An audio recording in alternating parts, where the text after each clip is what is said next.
Plus de 50 chefs d'État étaient réunis jeudi à Paris pour un sommet de 2 jours. Au menu des discussions, comment réformer le système financier mondial afin de lutter contre la pauvreté et le changement climatique. Le président sud-africain, qui a pris part aux négociations, s'est prononcé en faveur d'une transition énergétique plus juste. Il doit s'agir d'une transition juste qui doit tenir en compte de la situation existentielle des différentes communautés. Qu'adviendra-t-il d'elles lors de la transition énergétique? Qu'adviendra-t-il de leur emploi? Tout cela doit être pris en compte. Et tout pays qui s'engage dans cette voie doit définir ce qu'est une transition énergétique juste et ce à quoi elle va ressembler.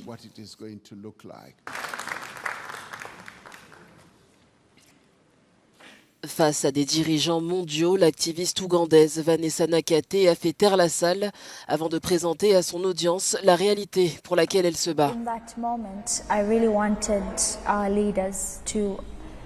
À ce moment-là, j'ai vraiment voulu que nos dirigeants réfléchissent, eux aussi, aux conséquences de la crise climatique. C'est une chose de parler de statistiques, de chiffres. Mais ce ne sont pas des statistiques qui affament la corne de l'Afrique, là où il y a des personnes, des enfants, des femmes.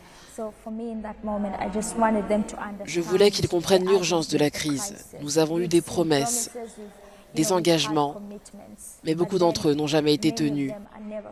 Alors nous espérons que les résultats de cette conférence seront des actions concrètes.